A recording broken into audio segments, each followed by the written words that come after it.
I always had this belief that if you fail to monetize your passion, it fades away. How one should balance the academics and sports, anyone who's trying to become a professional. Until the age of 15, where they go and make friends, where they experience different things in life, has to be in school is my 100% belief. Going to school, having an attendance of minimum 50, 60, 70% attendance is actually almost a compulsory here. And in fact, a lot of parents have this myth that if I don't send my child to school and if he only plays badminton, he will succeed. That's entirely not true. Even when you study math, it builds a lot of cognitive skill to even do a lot of tactical analysis when you play badminton. What would success look like in 10 years? Success would be like to conduct sessions every single day in the thought and the passion that we have. Success would be like if we have an Olympic medalist for sure, a gold medalist. Hello everyone. In today's episode, I've got two very interesting guests, Arvind Bhat and Sameer Subhedar. Arvind, of course, is a former world number 20 in badminton and one of the leading badminton coaches in India. And Sameer is a very young sports entrepreneur who is also a former badminton player and now doing a lot of work in the sports content and badminton coaching space. Welcome to the show, Arvind and Sameer. Thank you, Ankit. Thank you, Ankit.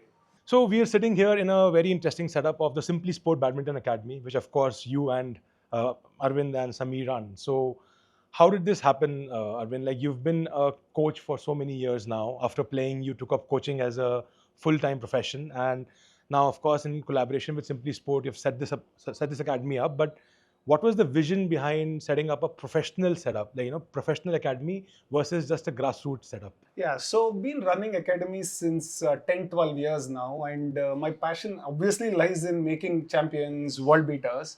And I remember the conversation once I had with you a few years ago, maybe 4 or 5 years ago, about what your vision in badminton was and was it aligning with mine.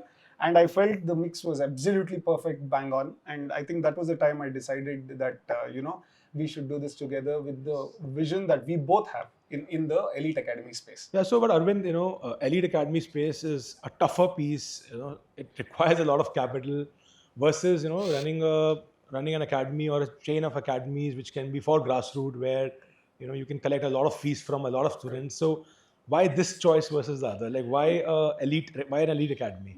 First of all, it's just the passion to do something for Indian badminton at the highest level, because if you see, there are not many elite academies in India. You can count them. And why do you think that's the case? Why are there only a few elite academies in India? Simply because it is capital intensive. You need to spend 1 crore or more per year to just run a good academy, and then you don't even have an Olympic player in sight. It's not easy to make an Olympian or a world level player. So the cost of shuttles, as you know, has gone up really high after after a few months before now, and simply because it's so capital intensive, it is very hard for anyone to do it. And I think to do an elite academy, inherently you should be a very giving guy rather than a taking guy. It has to come from within to give back to the society. And me being a badminton player, I felt that I wanted to do something like that. And along with the vision of Simply Sport, actually, the wonderful work that we do in the grassroots levels, and what you think about giving back to the sporting society, I think that fell in place. Right. And Sameer, you yourself have been a national level badminton player, a former top 10 Karnataka player, and you're very young. And how did you decide on the elite coaching for juniors? I think it's a very unique program that you have designed, Sameer, where you're looking at creating national level players at a junior level. When I say junior, under 15. In many elite academies, it's just the same program, which is run from age 13, 15, 17, 19. It's just the same cookie cutter approach. But at Simply Sport Badminton Academy, you're looking at a different approach. So first question, why even have interest in the junior elite program? And second, why do it differently from an overall elite program? Yeah, I think firstly, it's the young talents which are so important nowadays for any sport. And I think in India, there really lacks a really good coaching system where we are really focusing on the young players right from under 11, under 13 and under 15. So it becomes crucial for Indian badminton to have a really good, strong system from grassroots, from the young players, and then bringing them up. And also, Arvind sir and I had a discussion on the pipeline as to how the journey should look like for any player. And already since he's running the senior elite program, I thought having a junior elite program in the academy where any young player comes in and looks at, a top level player, they get that inspiration and that belief that I can reach an international stage. So Arvind, jumping right into the program itself, what does it take to create a really, really good elite program? First and foremost, the daily drills have to happen come what may.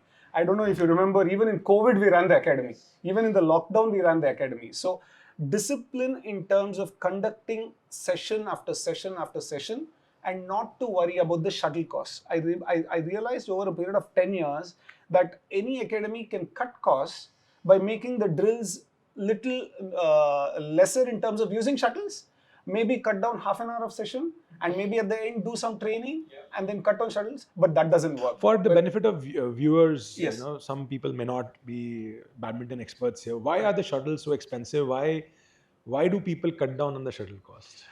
First of all, shuttles are coming from China. And So now 100% supplies 100% the good quality shuttles are coming only from and China. mostly Yonex. Others also make a decent So now we're quality. using 100. Now we are using 100, yes, in the academy. But the Onyx is one of the best. But the 100, the Leaning, they're all very close to it comes from the same factory end of the day in China. So specifications are similar. Similar, very close, and some of them are even better for all you know.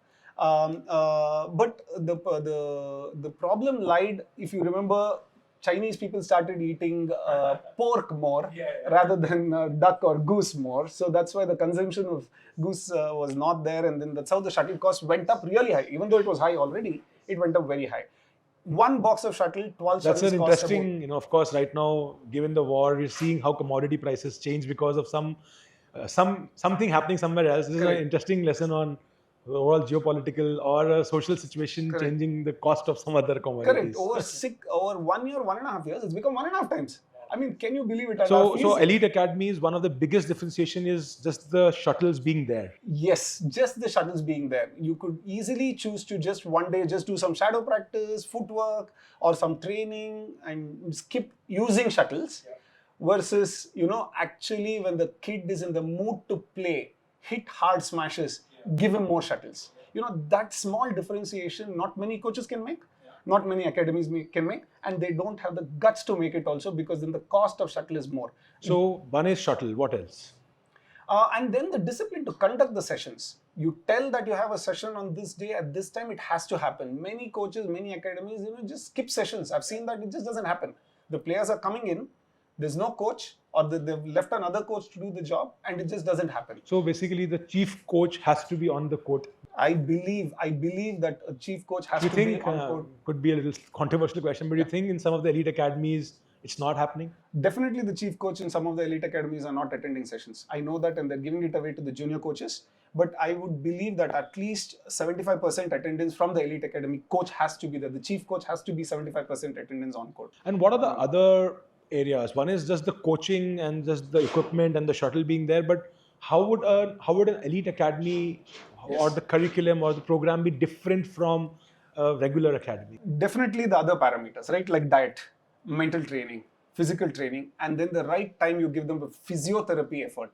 The physiotherapy has to be immediately on call for an elite academy. So when the players are in the mood to play, they have to hit hard smashes. When the players are in the mood to play, they have to play longer. They have to play an extra game. And then when the players are in the mood, the right time you have to talk to them about the mental conditioning at that point in time. You tell them at any other point, they don't understand. Yes. You see, it's like how we treat our sons, our kids, right? We have to tell them at the right time. You have to look at their mentality, tell them at the right time, the mental training, and then give them more time to play when they're in the mood, plus give them the right diet. I think these 3-4 combinations is what makes an elite academy, and everything is a burner. Everything burns money. You want to give them more food to eat, it burns money. You want to give them better physio, burns money. And elite academies are best run as residential academies? I would believe yes. For sure, residence is the best for elite academy. For sure. There's no doubt about it. And Sameer, what extra elements would you need in a junior elite program or over and above what Arvind mentioned? Yeah, I think for the junior elite program, I think the fitness component also becomes very crucial for them. A lot of these junior players focus on playing a lot throughout the entire day. They just play, but just by playing badminton, they are not building the right foundational strength for them to then go and play under 15 or under 17 as they go on. So even for the junior elite program, having a very simple strength and conditioning routine in the How week. frequently would that be? Is that a daily thing or? Yeah, I think out of the 7 days in a week, I think 3 times a week to start off with is perfect. Having a good lower body workout, upper body workout, and a simple core strengthening workout will, just really improve their game when they play tournaments. So, Arvind, you did speak about what all goes into a good elite program. Can you talk about the academy, this academy? What all do we have, and what is the biggest differentiator that you're seeing in this academy? See, we have integrated most of the thing of a player needs to be a world champion here. We have 8 badminton courts, well spaced out. Height is at 45 feet. We have a good gym attached to it. We have enough shuttles to play. We have a canteen attached. We have rooms and plus a physiotherapy unit. Other than a running track, we have everything that is required. We even have ice bath. The physiotherapy room is really good. So everything that's required to be a top player in the world is here. Got it. And Sameer, what do you think will be the role of technology in all of this? Right. I think mainly when you look at all the players coming in, there's, I think, so many players, especially the elite players coming in, and even the junior elite players who will come in. I think we'll have a lot of players in the academy. I think for all the players, having a space where they can go in and check where they stand within the academy, just having simple leaderboards, or even whenever they play matches, even recording those matches and having that data. Because usually in most academies, when players play matches, they just play a match and then they forget about it. Yeah. So tracking that data makes it like really crucial, because then an athlete can reflect back on that particular day and also can see their journey throughout many, many months. Correct. Especially with parents, when we talk to parents for getting them to a better group, we always have this data, and we show match analysis to say where the kid stands and where he was 6 months ago, and then show what it is. I think there's one very important point, which I want to discuss, and I keep getting these questions from a lot of parents as well. And as a parent myself, I have these doubts about how one should balance the academics and sports. Yeah. Anyone who's trying to become a professional. Correct. And both of you are engineers, and I think I personally feel that really plays a very big role in overall development. But I would want to hear your personal point of views on this whole piece of now kids skipping school and going distance learning at a very young age. Correct. And I think now we're at a point where a large chunk of our Indian cricketers are not, even have gone to college, while there was a time when a lot of them were engineers themselves, especially all the ones from Karnataka. Correct. So how are you seeing this change? Good, bad, ugly? Like, what's your view? Like, would love to hear answers from both of you on this. Yeah, so for sure, until the 10th standard, I would recommend every kid, including my own son, will go to school. He has to go to school, get some fresh air. See, the problem, or rather the disadvantage with badminton is it's inside an enclosed space. And now if they add not going to school in this, I mean, they're always in an enclosed space. Right. I know there are enough online classes to educate your kid, but until the age of 15, where they go and make friends, where they experience different things in life, it has to be in school is my 100% belief. And I would recommend every single player, or even when we enroll, we have already told the parents that up to 9th and 10th, they have to go to school. Maybe miss one day of school, that's okay, 1 or 2 days, maybe here and there. You go for tournaments, you miss the whole week, I think that's fine. But going to school, having an attendance of minimum 50, 60, 70% attendance is actually almost a compulsory here. We are going to make sure, and we're going to also track that they go to school. Absolutely. And learn all the good things, bad things. They at the end of the day fail somewhere. Yeah, you need to have all kinds of life skills. Yes, in fact, you should add more to it, Ankit. Having I think from my point of view, Arvind, going to school is just a very important part of growing up, learning life skills, making friends, etc. But also, like, real skill development is needed. At Simply Sport, we have multiple programs where we have seen athletes like who go all in their sport sometimes like really struggle, and unfortunately, a large chunk of athletes who've played at the national level. So about 25,000 athletes, 25 to 50,000 athletes in India play at national level. They represent their state in national level, whether it's football, cricket, hockey, all sports put together. My guess or my guesstimate is that not more than 500 of them Yeah. make a living of more than 1 lakh a Imagine. month once Yeah. they've stopped playing. Yeah. Even when, and non-cricket, even when they're playing, they don't make Yeah. that kind of money. Yes. So most of them then go for government jobs, they go for entry-level jobs of 25, 30, 35,000. Huh. And this happened because they don't have any alternate skill. So Correct. I genuinely believe that for athletes to have a real skill, whether it is a college degree or any other vocational skill that they may have built over time is Correct. very important. And which is why I wonder, Arvind, that even after grade 10, like you mentioned, Correct. if they are traveling for tournaments, if they are playing at a national level or even international level, Right. how will one find time to complete college degree? What is your insight as an international Yeah, player? so I would say you need to face it out nicely depending on how well your career is going. Let's say you're a prodigy. So, for someone like Sindhu, for example. No But Sindhu brainer, is right? an MBA, right? But all yes, she is an MBA. That's what we have heard. She must have done it. Obviously, not going to a college. She must have done distance learning. I know that for a fact that Sindhu or Saina, or for example, Virat Kohli or Sachin, I'm not. They're all prodigies. But at a lower level, depending on how your career goes, I think you should wean off college also the same way. I did the same when I was in engineering. The first year of engineering, every single class I attended, I was just a state level player. But once I did well, I spoke to my teachers and I said, sir, once a week I will not come. And then it turned out to be twice a week. By the time I was in the fourth year, I was not attending college at all, zero. And they that also helps the teachers to understand that it's a serious thing that you're doing. You're slowly, weaning off. Not suddenly made a plunge and not coming to school, So I think it's important to wean off slowly and see how your career goes. Calculated risks and then jump forward is my thinking. Right. Yes, and Sameer, like you, of course, studied engineering yourself, and you were a good student, and you've taken a very different approach to your career, where you played badminton at a national level, but then also became an entrepreneur very, very early in life. So, how did you balance your academics and sports life, and how did your college and school life help you into being an entrepreneur at such an early age? Yeah, I always had this belief that if you fail to monetize your passion, it fades away. And in fact, I used to think about it from a very young age, from 16. And I realized that even in my badminton journey, I was not top 5 in India. So, and I really liked teaching. And that's when I got into teaching. So even when I used to do my science, I used to in fact teach physics and math to my peers. So I really liked just teaching. And when even the coaching started, I think I was so interested to teach kids. And I saw that as my calling, that, I will now not play that much. No, but and how did you head take the into coaching. call of not going through the conventional route of being a software engineer after Right. going to a great college Right. and everything? Right. Even when you were a national level player, how did you balance your school out? Right. I think for me, the school really supported me. Both Which studies. school did you go to? I went to DPS East. So DPS East really supported me in everything. If I had a national level tournament and final exams were going on at the same time, they gave me a provision to take it on later.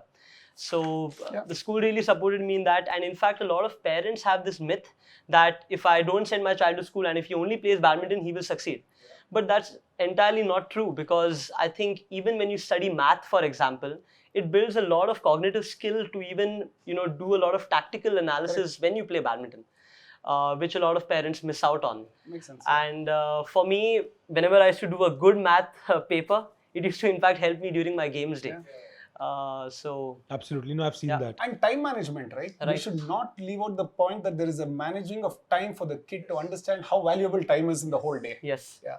yes, So Sameer, staying with you, you also, while you've also been a very successful badminton coach, also have a very strong content, play.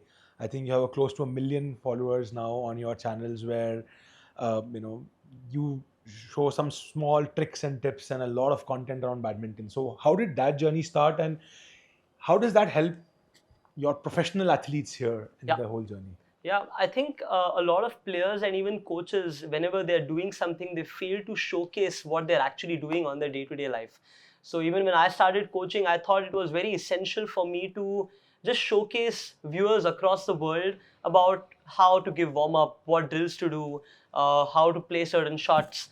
And I think that also makes the sport quite engaging. It also entices a lot of players to join and play badminton. So I think that's how the content journey started. I started it during my first year of college, where I started creating content.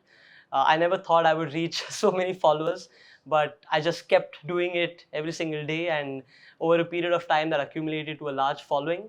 And yes, recently I think this will also help the academy as well at Simply Sport, where we will be showing a lot of drills, a lot of daily vlogs of the players, of how they are doing their badminton sessions, and that will help reach a wider audience and also increase our following. Yeah, so you, of course, these drills and these tips and tricks definitely help the players, but you have a very structured program for your students here and all your coaches here. Yeah. But are there any tactical things that you also help them with, which actually goes a long way in improving their game, or just their game during their match practice or anything? Right. I think for junior athletes, under 11, under 13, under 15, I think they underestimate the basic game quite a lot. They are quite interested to hit smashes, do a lot of tricks, deceptions. But if you look at the highest level as well, all the players have a really, really strong basic game. And if you don't master that in your under 11, under 13, under 15, when you go on to play at a senior category, you're not going to make, like, for example, hitting a simple clear or a simple lift to the backcourt becomes so essential at the highest level. So even for these young kids, having that tactical knowledge of basic game, just how to play simple 4 corners on the badminton court, becomes so crucial. Got it. And Arvind, so talk about the students at the academy. How are we going about selecting the students who will be here across age groups? What is the scouting mechanism? So very simply, the talent is abundant in India. So it's actually quite easy to. No, but sometimes, given that it's so wide, Correct. Unlike New Zealand cricket, where the number of players playing cricket is so small that it's easy to identify talent. But here, my guesstimate is that in Bangalore alone, there'll be 100,000, 1 lakh kids playing badminton. So how will we go around choosing the best talent? And is it only restricted to Bangalore or pan-India? So this academy is obviously pan-India. And the first choosing mechanism would be the performances in tournaments. That's actually, so what we have also noticed in 12 years of coaching is every kid who comes in is actually hardworking. They're all very hardworking, but the person who can put his mind in and actually perform in tournaments are actually very little. So we will choose that first to see if they've done well in the tournaments. If somebody has had clear standout performances, and somebody who can show grit in training and in matches, I think that is my first criteria. After that, we put them into their drills. We have to put them into drills, test them for pressure points, stress points. Our sessions are so hard. We've seen many people, break off. And the ones who sustain this will actually do well. Can you talk about some of the talent which has been with us for a while and have done well? Yes, so Sunny this clearly has been with us from zero. We've trained him from almost to hold the racket, and right now he's 78, 80 in the world. And we are hoping that in the next 1 or 2 years he'll make a big break, make it to the Olympics or the world level. Of course, we have Tasneem, who is number 50 in the world, 52 in the world. She joined us when she was 80. And to move up even few ranks is very tough, as you know. And she's moved up very consistently to be 50, but her material is again top 20 in the world. So in the next 1-2 years, we're hoping that she'll make there. Then we have Alap Mishra, who's about 100 in the world. Potential to again make top 50, top 30. He's not yet made the break, but now he's putting in all the hard work. Sure, he'll also come up.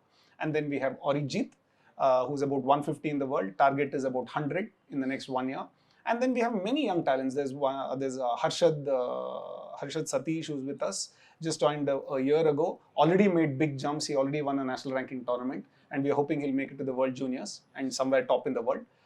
Great potential. And then we have a few girls who have joined us recently after seeing our plan and explanation about how things happen here. And very gung-ho about how well they can do in the next 1-2 years. And adding to that, we have the Junior Elite program with Sameer coming in. I think that gives us a very good foundation. From there, we pick up good players and they feed into our system. Yeah. So, Sameer, question for you. Bangalore is a hub for badminton. I have not seen any other city, maybe Hyderabad, but I definitely feel Bangalore is a step ahead for its passion for badminton. the infrastructure available in Bangalore is very, very good. There are many academies like this, not the same size and scale, but many academies in Bangalore, many badminton courts in apartments and outside.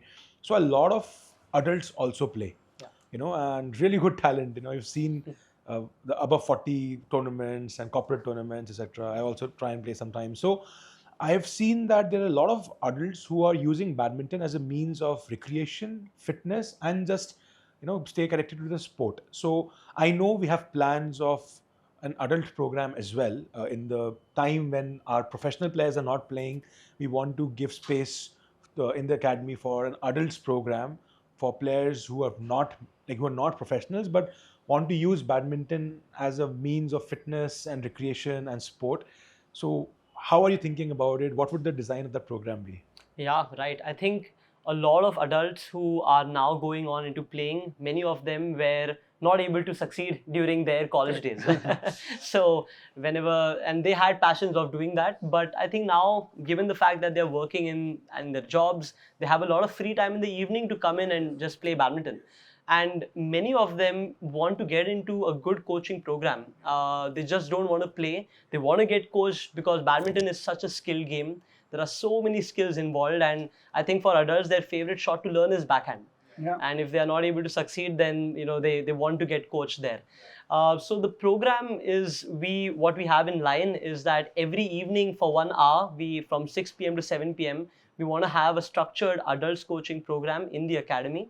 And even on the weekend from 11 And what will be to 1. the key ingredients of those programs? I'm assuming it's a 6-day or 7-day a week kind of a program. 6 day a week program, right? And what will be the ingredients of those programs? I think the main key ingredient is having a really good injury prevention warm-up. And also adding a little bit of strength training in that warm-up, because a lot of these players who come in and get coached, they don't like to go to the gym necessarily. They want to just come in for badminton. A lot of people play sport to escape the gym. Yeah. But at the same time, the strength and conditioning does become important. No, I've seen that at Cult, I think when we started Cult many years back, yeah. The reason why Cult succeeded was because a lot of people were not willing to go to a conventional gym, right, which was seen as a place for bodybuilders. Yeah. And the moment it was gamified, the moment there was a sports element added to it, nice, it became very successful, right, especially in that corporate segment. 6 to 7 you're talking about, it was the biggest peak hour for us, because everyone who can leave office by 5:30, 5:45 can make it to the academy or the center. So I totally see how a program like this, which helps people stay away from the gym, but also helps them build strength and mobility and conditioning for sport, is important. Yeah. But then how will you balance out the sport aspect and the fitness aspect of it? Right. I think it's very essential to balance the fitness aspect of it in the beginning, because they're all fresh. So, just in the beginning, maybe 3 times or 4 times a week, having an upper body, lower body and core strengthening session in the beginning, and then making them do all the badminton drills, and also having a nice relaxing cool down. And then if in case they want to play later on, they are also free to play. Yes. But this is how the main structure looks like. And also having a good system where they are having internal competitions, having a ladder system for them, having a leaderboard system again for them, and integrating that, especially over the weekend, because there are so many weekend Do you think something events. like that exists in India, or it will be one of its unique program? I think having a very focused adults coaching badminton program will be very unique. Yeah. Great. And probably my last question to Arvind, then we'll open it up for Yes. cross-questioning if we can. So Arvind, this is going to be a multi-year journey for us, So the academy just got launched. While we always had the academy running in a different setup, but own setup and a great bunch of kids, great set of partners and coaches. What's your vision? How do you see, what would success look like in 10 years' time? See, success would be like if we have an Olympic medalist from here, for sure. A gold medalist, not just a medalist. See that, but yes. Agree, Yes. that's the pinnacle, That's but the pinnacle. also very tough. So Very tough. if we were to hold ourselves to something which is very doable, I would love to have an Olympic medal from Correct. here, and producing an Olympian is definitely possible. But Correct. if you have to take a slightly broad-based goal, so what would success look like? Success would be like to conduct sessions every single day in the thought and the passion that we have. See, it's very important to have passion when you coach and to give your heart out. Like I said, you got to be generous to give your heart out. And that would be in a very lower level to say a very passionate coaching And academy. that would lead to what? That would lead to Yes. slightly better badminton culture, or like what will be the second order impact of that? The second order impact would be that what you said, to have a very good badminton establishment who people trust. If they can trust their kid to live with us for years together, that itself is a great success. And majority of the kids who are with us are always long term. I've seen that because I think we bring in the passion, we bring in the generosity in coaching, we give them the heartfelt advice, being good mentors. And I would minimum say is So I think staying world on beaters. that part, right? It intrigues me because you spoke about parents trusting us with their kids for a long-term journey. Correct. So how can we, what should we do to create a safe place for kids? Because we'll have 11, 13, 15, 17, 19, all age groups. Correct. What does it take to create a safe space for kids? Safe space, you mean in terms of security? Overall, I think in general, right? Yes. again, kids spending 3 hours a day here for next 10 years of their life. Yeah. This is where they really grow up. Yeah. So how can it be a second home for them? I think very simple, Ankit. The answer is very, very simple. If the parent is accessible to the chief coach, I think that brings a very safe space. Because this is not a scalable product, right? It's not like today we have 30, tomorrow we have 300, then we have 3,000. No, it's not going to be that. It's 30. It will remain at 30 senior academy, 30 at elite. So I would believe the safest thing for a parent is they can call the chief coach anytime and the chief coach will answer the call. I think that is in terms of bringing a very safe thing, and that proves to them that things are happening well. I know for a fact that many of the academy coaches leave it to the second order to answer all the questions. But no, here all the 30, 35 parents call me directly, and I think that brings a lot of confidence to them. And of course, if they see regular inputs coming from the kid is also not a immature guy, right? He knows what's happening. And he knows that if the coach is giving a good job, he's getting good sparring, he's getting enough shuttles to play, he's getting enough inputs from Arvind or the chief coach. I think that three thing, kid telling the parent good feedback and the parent regularly talking to the chief coach, is good enough. Yeah. And what can derail this? What success looks like is clear now. Yeah. Like having a great sporting badminton culture. Yeah. People knowing that this is an establishment where badminton is the highest priority. Yeah. But what could derail us? I'm not sure if I could use the word derail, but I think we should also give it to our sponsors. Of course, Simply Sport is a big chunk over here. And of course, there are others, partners and donors who help us. And I hope and I wish that they do more to us. And so I think finance is a clear answer. Anything which is a non-commercial establishment, getting the right support will always be the important point. Yes. And then I don't see anything that can derail us as long as we have all our SOPs in place. Actually, tomorrow somebody could do a crime here, a kid could do a crime, and something could like that. But I think all those things are always taken care of. It's all taken care. We have CCTV, we have enough security. In fact, for every single thing, we have one extra worker actually. Coach, one extra coach is there. Housekeeping, one extra guy is there. Cook, there's an extra cook. Yes. So everything we have extra. We have not cut corners at all. And it's a small unit, 30 kids, So I don't see anywhere that we made mistake. But fingers crossed, we also pray every single day to God that nothing goes wrong. And, it will all be fine. No, amazing. I think this is all I had to ask you guys. But I'm sure you guys also have questions for each other. Yes. And would love to hear you also chat. Yes. I have a question for Sameer, actually. Yeah. Sameer, being a content king in badminton, you are a content king. What do you think you could do with your knowledge of this, getting a fan base, user base, to our online content that we want to create and give, knowledge to the world about badminton? Right. What do you think you could do more in the elite program? Right. I think, given the fact that when you conduct drills and the amount of knowledge which you give to the players during the drills, if that can be captured in the right way and showcased to an audience, I think that provides a really big value. Because right now we are living in the knowledge era.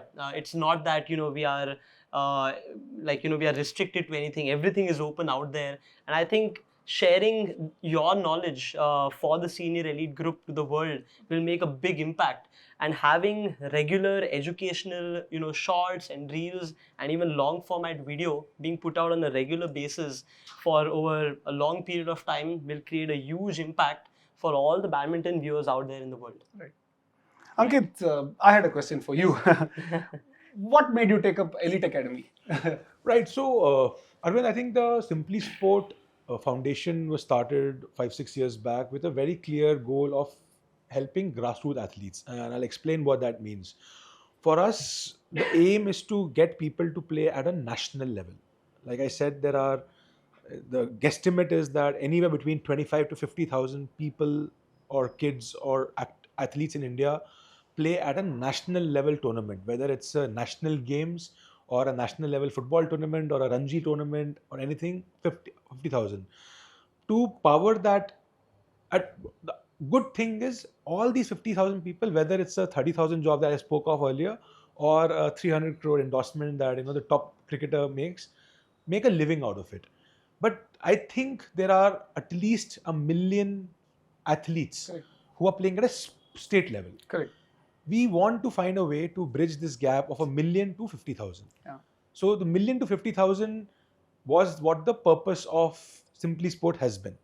But given that we've been doing that, we also want that small wedge into the 50,000 to the 500 international athletes Right. piece, because that 500 international athletes are taken care of, and we wanted to pick one sport where it's a controlled environment. Right. A controlled environment is where it's an individual sport where you can excel and make it.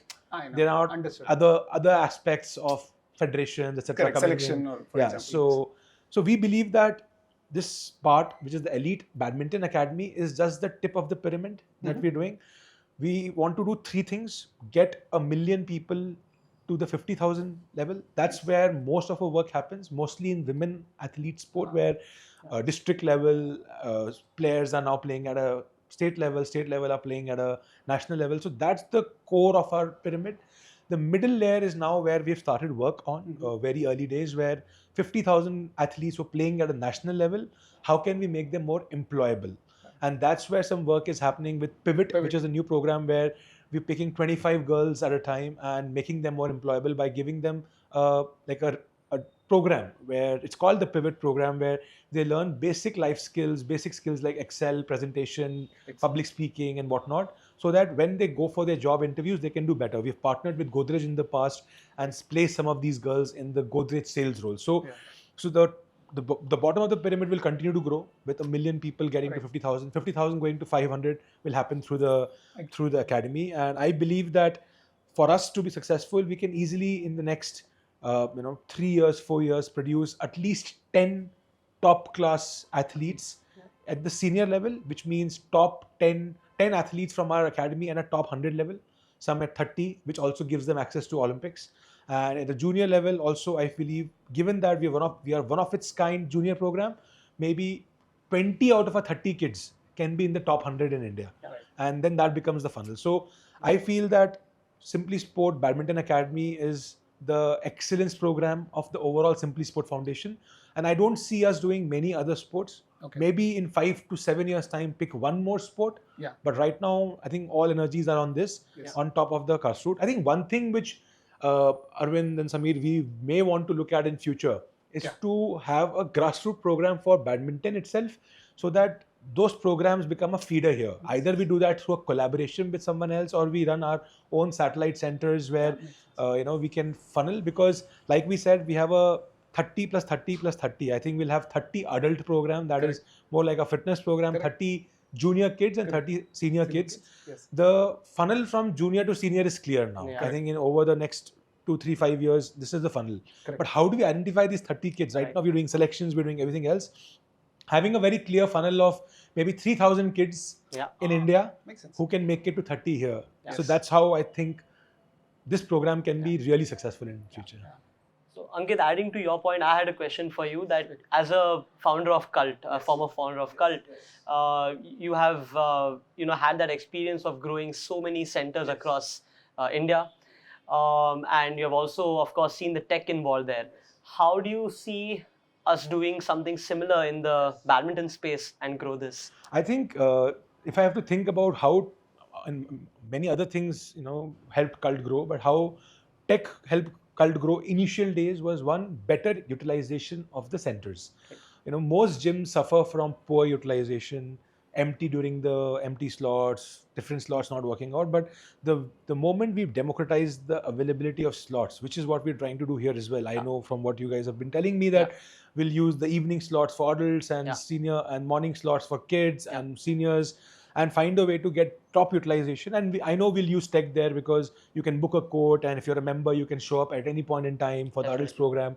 I think tech played a very big role there, and the utilization made sure that the center is profitable, and that's very important for any business to grow. So if we have 90 kids or adults playing in the center, 100 or making sure that all of them get the right slots and the right coaching is very important. Second is tracking. I think what Cult gamified was every time you opened the app, you could see how many classes have you done, how much calories have you burned, what are the top formats you've done, what's your percentile at a given time.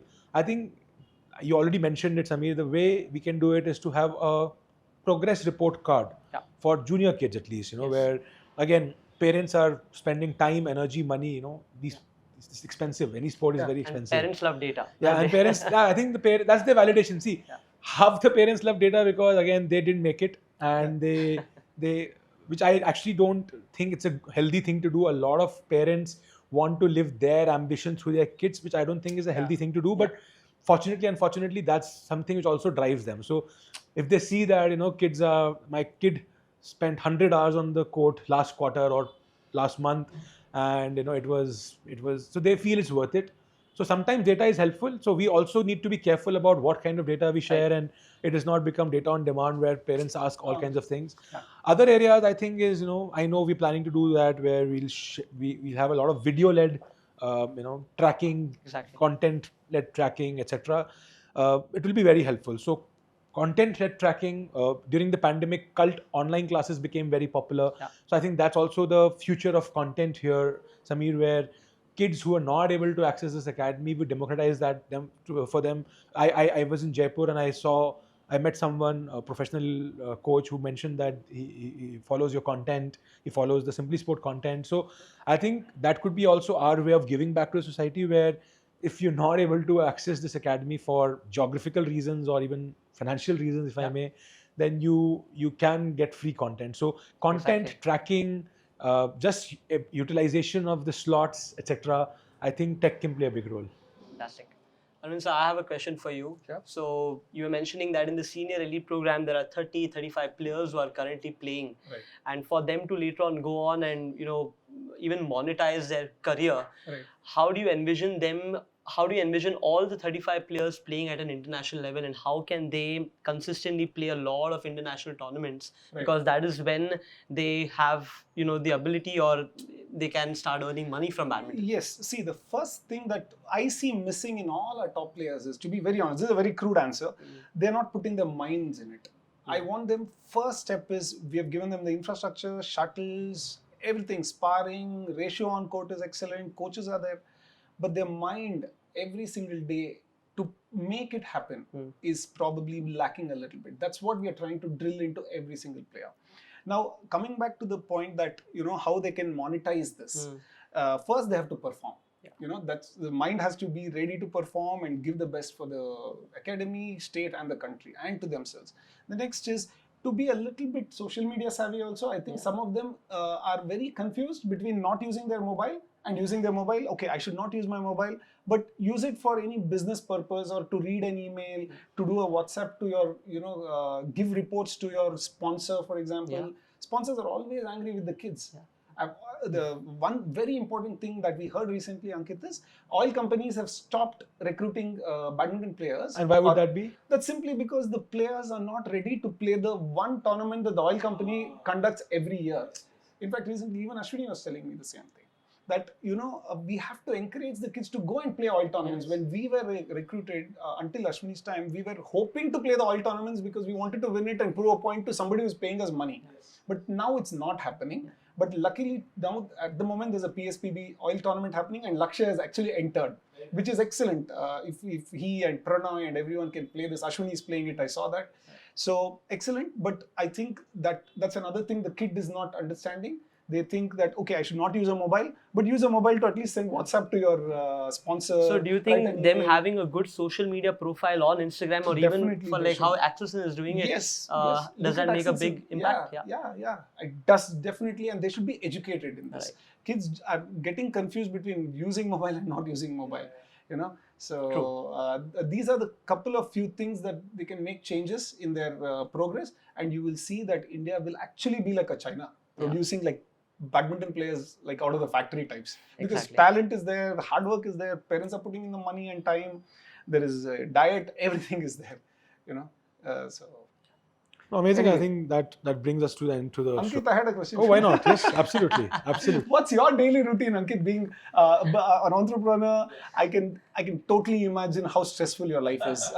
You have to tell us what is your daily or a weekly routine sporting side of things for you. Yeah. I think. Last question. Yeah, of course.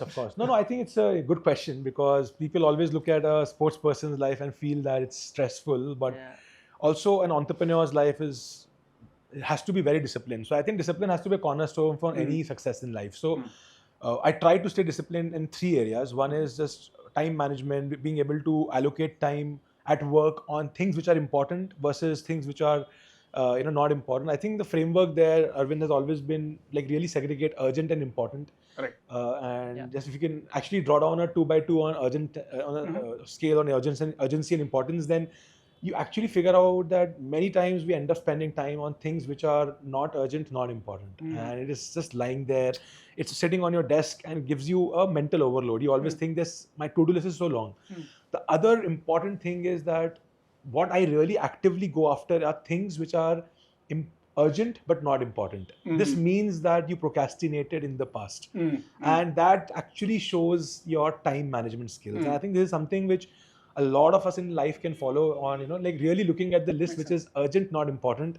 It could be some small government job that you had to do, right? Some filing that you had to do, some bookings that you had to do, and you did not do it well in time, and then it adds to your mental pressure. Makes sense. So I think just managing your time is one part of discipline. Second is managing your physical fitness routine, which includes mental wellness also. Correct. I try and do a bunch of things, some yoga there, some here and there, some badminton, some gym, because it also has to be fun. If you just do one, it gets boring. So I try and balance all of those 2 things. And third is just learning.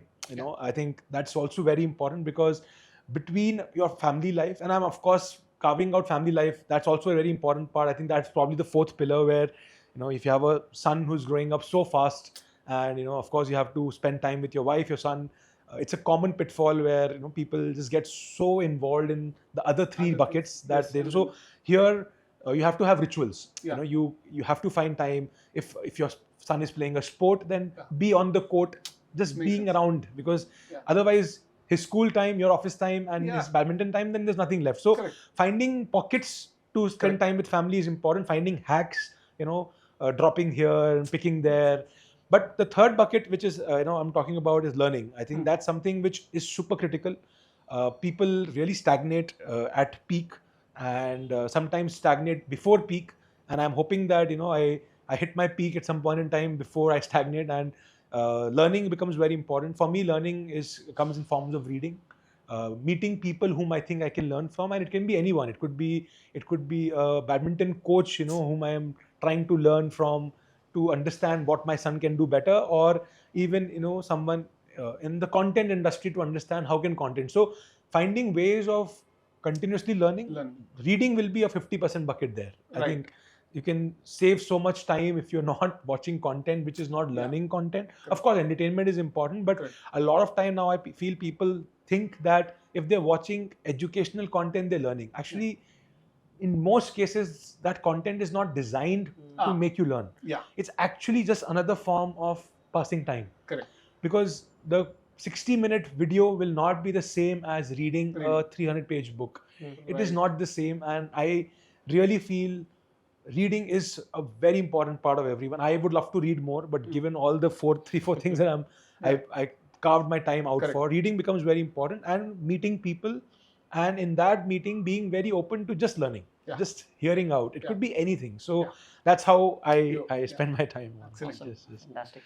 Amazing. So I think it was like my learning pursuit. I was saying even this is very useful. Like Yes. chatting with people whom you know still can bring out a lot of new aspects. So Yes. thanks for your time, and Thank you. I would urge all our viewers or listeners in Bangalore to visit this center because it is one of its kind. Yeah. I've seen a bunch of professional academies in the country, and I would unbiasedly say that it is amongst the top 5 setups. It's a smaller setup because it's one sport, but even if you look at multi-sport setups, comparing it to a multi-sport setup, it'll be one of the best. So you should still visit it and figure out what this academy is. And if you come here, find a time to spend time with Arvind and Sameer, you'll learn a thing or two. But thanks for being on the show, and I'm hoping our listeners will find value. Thank you so much. Thank Thanks. you. Thank you.